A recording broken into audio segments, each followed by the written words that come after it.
Shalom, shalom à l'Éternel, Jéhovah notre Dieu, assis sur le trône, seul soit la gloire. Bienvenue à cet enseignement, je suis votre homme serviteur, le prophète Jérémie Naoum. Ce n'est pas moi qui convainc, c'est le Saint-Esprit qui convainc. Donc examinez toutes choses et retenez ce qui est bon. Nous allons enseigner sur les 7 choses cachées dans les maladies qui sont dans votre corps. Frères et sœurs, la Bible nous dit clairement que vous servirez l'Éternel votre Dieu, il bénira votre pain et votre eau, et il éloignera de vous toute maladie. Écoutez très bien, vous devez comprendre quelque chose par rapport aux maladies. Et vous ne pouvez pas comprendre sans lire Deutéronome 28. Pour comprendre que il y a plusieurs maladies dans votre corps dont l'Éternel est impliqué. L'Éternel est impliqué comment? Par la malédiction. Plusieurs maladies dans vos corps sont les sources de la punition qui découle de la désobéissance divine. Quand il y a une maladie dans votre vie, la première des choses qu'il faut régler, ce n'est pas avec le diable. La première des choses, régler avec Dieu lui-même. Régler avec Dieu. Vous savez, quand Ézéchias était malade, il a consulté le Seigneur pour savoir s'il mourrait de la maladie ou s'il va se relever. Et là, il a eu la réponse. Les maladies viennent pour faire quoi? Pour tuer. Et toute maladie qui vient dans votre vie a 2 objectifs. Tuer et ravager les finances. Vous tuez ou soit ravager les finances. La maladie vient soit pour prendre la vie ou soit ravager les finances et vous laisser. C'est pourquoi quand quelqu'un est malade, la première des choses qu'il doit faire, c'est de chercher à savoir l'implication du péché, de la désobéissance dans la maladie.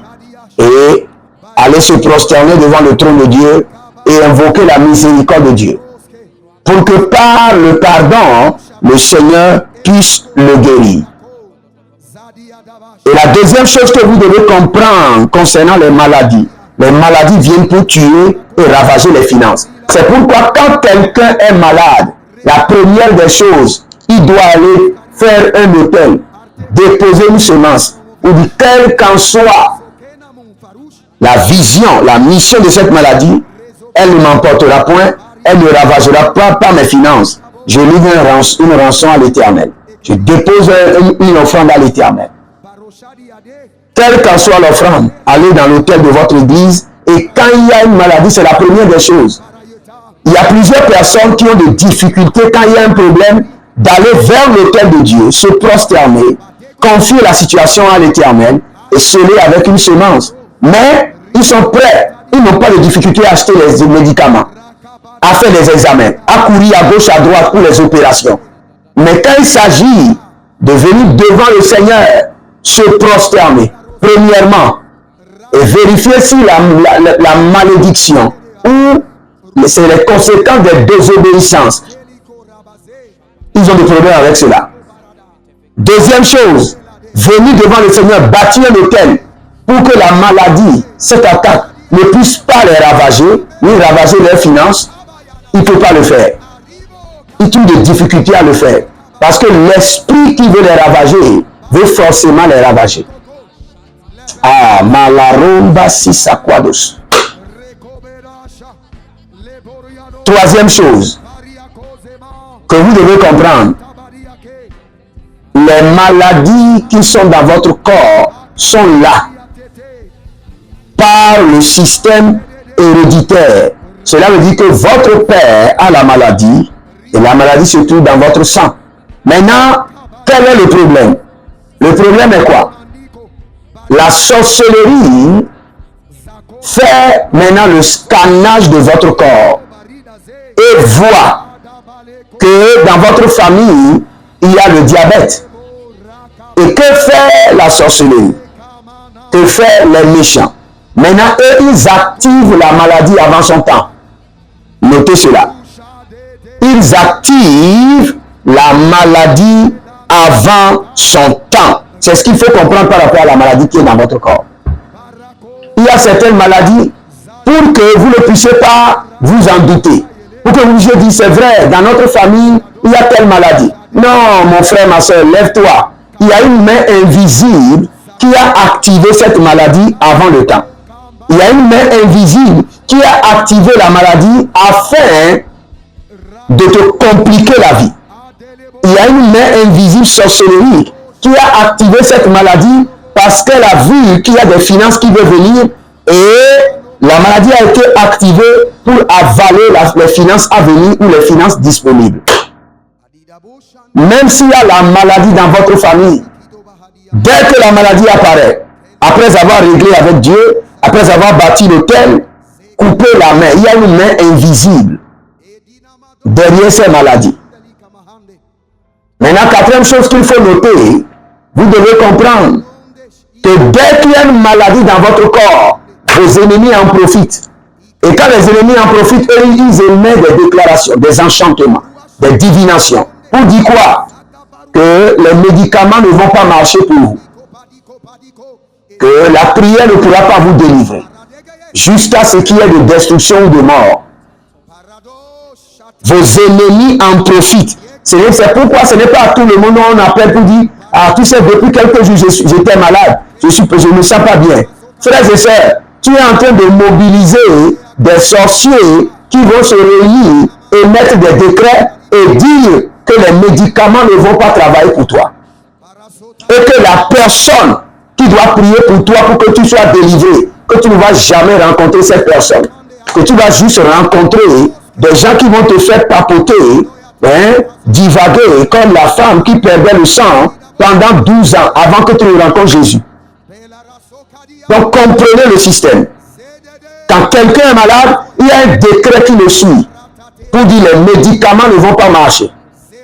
La personne idéale qui va le traiter, il ne rencontrera pas la personne. La personne qui doit prier pour lui pour qu'il soit délivré, il ne rencontrera pas la personne. Donc il y a tout ce système de manipulation, de coordination sorcellérique et démoniaque derrière les maladies. Et vous devez ouvrir les yeux, comprendre et pouvoir réellement prier et pouvoir réellement vous lever et ne pas être victime de l'inconscience satanique sorcellérique.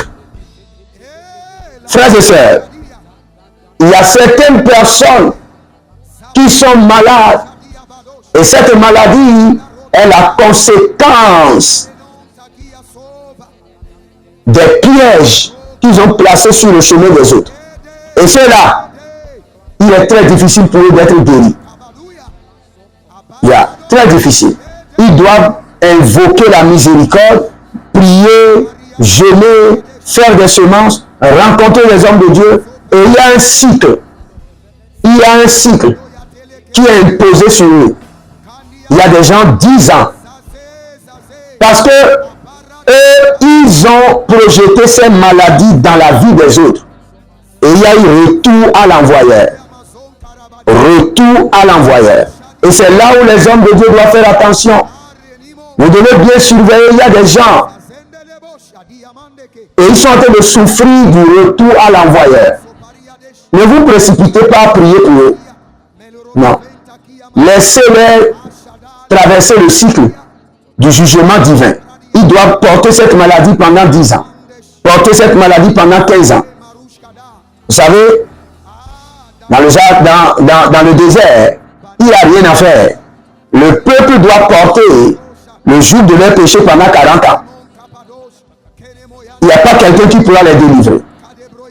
Ce n'est qu'à la fin de leur peine que Moïse a pu les délivrer. Il y a certaines personnes qui doivent purger leur peine par la maladie. Maintenant, un dernier facteur par rapport aux maladies dans votre corps, ce sont les réclamations. Les réclamations. Et les réclamations, quand nous parlons des réclamations, les gens croient que c'est seulement les réclamations sataniques. Il y a même des réclamations divines. Vous voyez comme David a couru de gauche à droite, était chassé par Absalom, chassé par son propre fils, sa maison était divisée. C'est la réclamation qui venait de Dieu lui-même. Parce que Dieu lui a dit, après avoir tué la femme, cherché la femme d'Uri et tué Uri, le Seigneur a déclenché qu'il y aurait de troubles de tourment. Et c'est cette réclamation qui a fait que Saül l'a pourchassé. Son fils est venu contre lui. Ses enfants se sont entretués. Son fils a cherché sa femme. Vous voyez tout ce qui est arrivé à David, c'est un système de réclamation divine. Maintenant, quand vous voyez que ce sont des réclamations et qu'il y a une maladie qui veut venir, et quand ça de temps vient, vous faites tout, vous débattre sa part et ça revient. Cela veut dire que vous devez sacrifier beaucoup. Vous devez sacrifier au point que vous-même vous devez sentir. Vous devez calculer les saisons et sacrifier. Et sacrifier énormément. Parce que là, vous êtes dans la loi de la rançon. La rançon doit être payée. Quelqu'un doit être pris en otage en votre faveur pour que vous soyez libérés. Et ce qui doit être pris en otage en votre faveur, ce sont les sacrifices. Ne regardez pas le roi dans la Bible à qui Dieu avait parlé que je n'amènerai pas le malheur en ton temps, mais au temps de tes enfants. Et il n'a rien fait. Ça, c'est la méchanceté.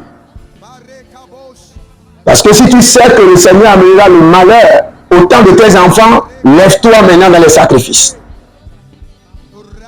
Je vais prier pour vous rapidement, mais bien avant cela, abonnez-vous, likez la vidéo, partagez, et surtout, vous pouvez vous inscrire à l'école prophétique Les Aigles en Action, à l'Institut biblique L'Aide de la Révélation.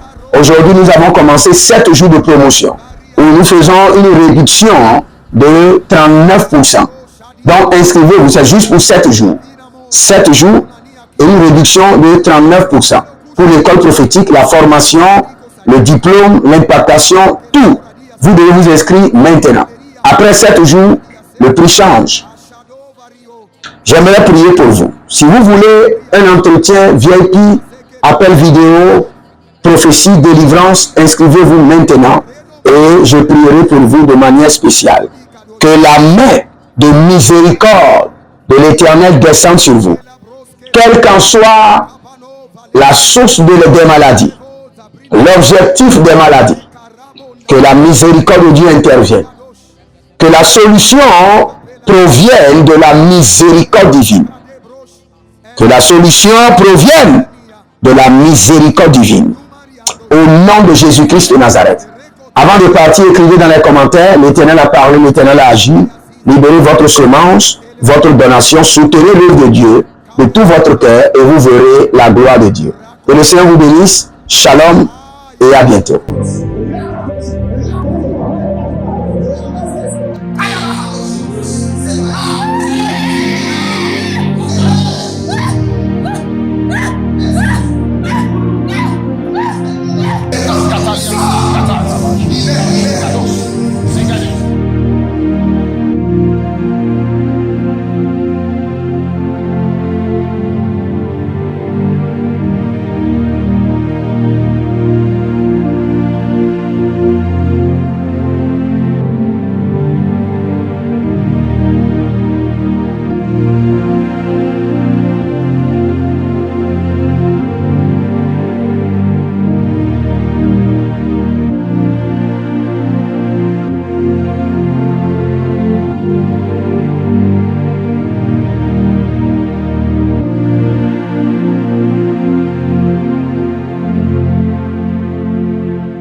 sort.